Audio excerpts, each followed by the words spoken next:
Olha lá. Então aqui a gente tem a direita. A gente tem a direita. E aqui a gente tem então a esquerda. Aqui a gente tem o marxismo. E aqui a gente tem o liberalismo. Pastor, o que é isso? Liberalismo na direita? Meu Deus, não é assim não, pastor. Porque a gente entende, né? A gente geralmente aprende que liberalismo é liberar, né? Vamos liberar tudo. Então libera o aborto, libera as relações homoafetivas, libera as drogas, não é? Então a gente tem dificuldade de associar liberalismo com direita, tá? Mas deixa eu explicar para vocês uma coisa. Isso aqui é importante você entender. Que essa conceituação direita e esquerda, ela é fundamentalmente uma conceituação econômica, tá? É um termo econômico que vai ser tomado emprestado pela política. E você vai entender o porquê, tá? Eu vou para outra folha pra gente explicar o que é o liberalismo. Você já sabe, né? Eu já dei a aula de introdução, então você já sabe o que é o marxismo. Então deixa eu explicar para você o que é o liberalismo, tá? Lá dentro do sistema feudal, o feudalismo, tá? Que é um sistema político, ele tem um sistema econômico, que é o sistema mercantilista. Como funciona o feudo? O feudo funciona assim. Deixa eu explicar para vocês. O feudo funciona assim.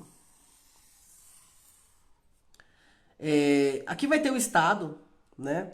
Aí eu vou fazer com a caneta vermelha, que a caneta vermelha tá mais gostoso de escrever. Aqui a gente tem o Estado, né?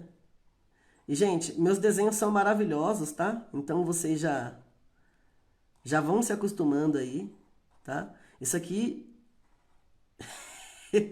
isso aqui é um castelo, tá? Castelo do rei. Isso aqui é o castelo do rei. Isso aqui é o Estado, tá? Para representar o Estado. A gente está falando de um regime monárquico, tá? A gente está falando aí, então, antes da Revolução Francesa. E também, como a gente está falando do sistema mercantilista e feudalista, né? A gente está falando aí também do período feudal, beleza? Que é anterior à Revolução Industrial. Então, Revolução Industrial e Revolução Francesa ainda não aconteceram, tá? Então, vamos lá. A terra, ela é administrada pelo rei. Ninguém tem posse de terra a não ser o rei. Então, quem manda na terra? Quem manda na terra é o rei. E como é que o rei faz? O rei arrenda a terra. Então, a terra do rei, ela vai ser dividida, né, em várias porções. Em várias porções. Só para você ter uma ideia, tá? E aqui vai ficar o ferreiro. O ferreiro. Vai ficar o padeiro. O cocheiro. O cafeicultor e por aí vai. Todos eles, para ficarem dentro da terra do rei, e aí o rei, como o rei não dá conta de administrar e gerir todas as terras, então ele vai distribuir títulos para a nobreza, que é o título de conde, de barão, de duque e por aí vai. O que significam esses títulos, gente? Significa um feudo, tá? Ele significa um feudo, que é uma porção de terra. E de acordo com o título, quanto maior o título, maior a administração territorial. Quanto menor o título, menor a administração territorial. Tá fácil para você entender? Tá tranquilo? Você vê que é bem fácil de entender os professores que complicam isso quando a gente está na escola, né? Porque é um negócio tão fácil, tão simples. Então, olha só. Aqui, vamos supor que é a terra de um nobre. Tem um muro. O que tem fora desses muros? Tem os selvagens. Tem os selvagens. Tem o Robin Hood. Tem os sem lei. tem um sem lei. Então aqui é selva, filho. Aqui fora é selva, tá certo? Aqui fora é selva, aqui fora é perigoso. Aqui tem ladrão. Aqui tem ladrão, ou quer dizer, ladrão, né? Aqui tem ladrão, salteador, estuprador e por aí vai. Mas aqui dentro do território feudal, nós temos o quê? Nós temos a segurança, né? Nós temos o exército. O exército. Então, olha só. Aqui a gente tem a ideia do Estado, né? Da função do Estado, que é garantir a segurança. Então, todo mundo que quer viver aqui dentro da terra do senhor feudal, ele vai ter segurança. Mas ele vai ter que pagar imposto e ele não vai poder ocupar a terra ociosamente. Então, todo mundo que quiser ficar aqui dentro da terra do senhor feudal vai ter que pagar o imposto, tá? E esse imposto, pasmem-se, ele é superior a 70%. Querido, é fácil pagar 70%? Imagina só que você vai produzir e de tudo que você produzir, você vai ficar com 30%. E 30% corresponde ao necessário. E olha lá, tá? O necessário para a subsistência. O que é o mercantilismo? Dentro do mercantilismo, há o entendimento de que a riqueza de uma nação, ela é medida pela quantidade de metal precioso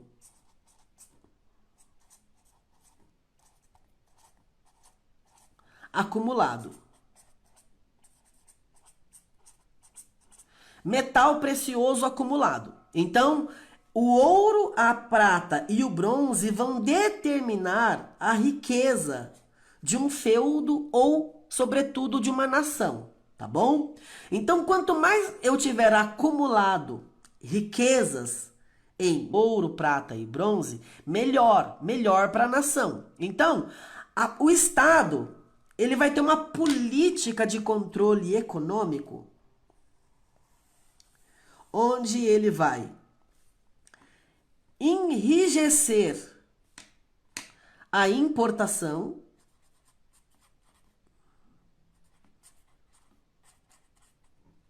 menos importação, e ele vai flexibilizar a exportação.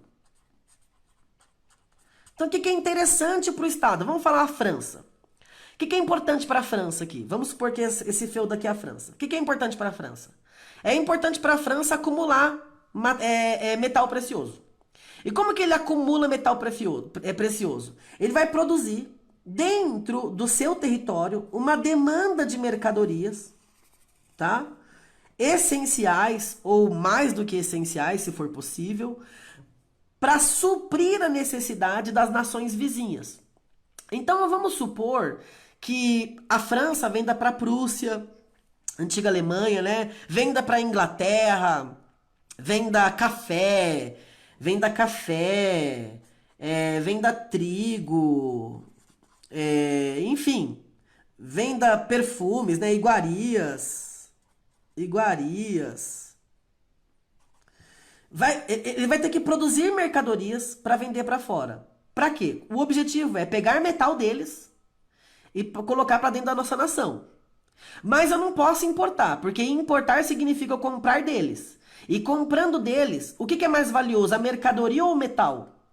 É o metal. Então, eu não posso tirar metal daqui de dentro, entendeu? Eu não posso tirar metal daqui de dentro em troca de mercadoria. Eu tenho que fazer o contrário. Então, a minha política econômica, ela tem que favorecer a exportação. Eu tenho que vender para fora, mas eu não posso importar. Por quê? A riqueza de uma nação é medida pela quantidade de metal precioso acumulado. E aí, então, o que vai acontecer? Os caras, eles vão falar assim, a gente precisa enrijecer a importação e favorecer a exportação. Então, quanto mais mercadoria eu produzir que vai bastar as outras nações, melhor. Então, eu tenho que me bastar. Então, eu tenho que dar conta do meu pão, eu tenho que dar conta do meu trigo, eu tenho que dar conta da ferradura dos meus cavalos, tudo que é essencial para a subsistência aqui dentro da minha nação, eu preciso ter um mercado interno que supra todas as minhas demandas. Por quê? Porque se eu não suprir as minhas demandas internas com a minha própria capacidade de produção, eu vou ter que procurar fora. E procurando fora, eu vou ter que trocar metal por mercadoria. Então, há um controle sobre o rei, né? O rei, quer dizer, o rei vai controlar a economia. E quando o rei controla a economia, isso vai ser um problema na visão daqueles que vão começar a ser chamados de liberalistas, tá? Aí a gente já vai começar a entender. O Adam Smith, que é o principal teórico do liberalismo econômico, Smith, é assim. O Adam Smith, no livro dele A Riqueza das Nações,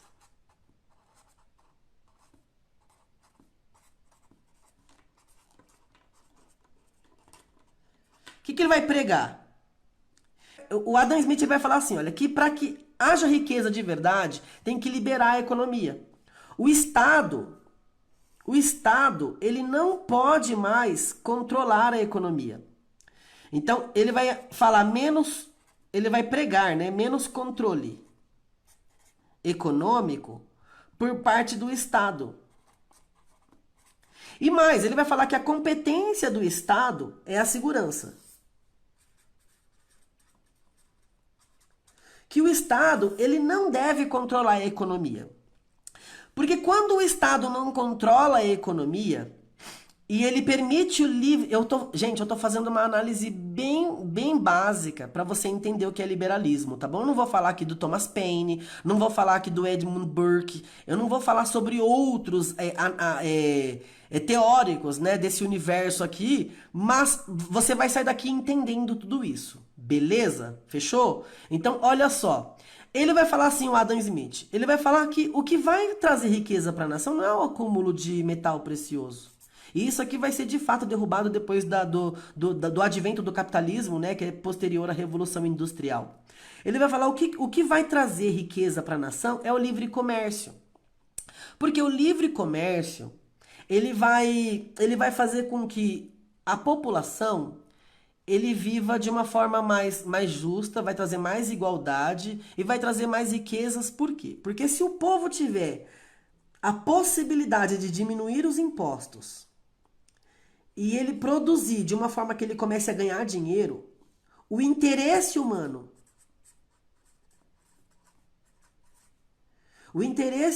vai trazer riqueza para a nação. Por quê? Se o cara pensar e entender que ele vai poder produzir não só para subsistência, mas para ganhar dinheiro, para crescer com aquilo mesmo, para ganhar dinheiro mesmo com aquilo, então ele vai produzir mais.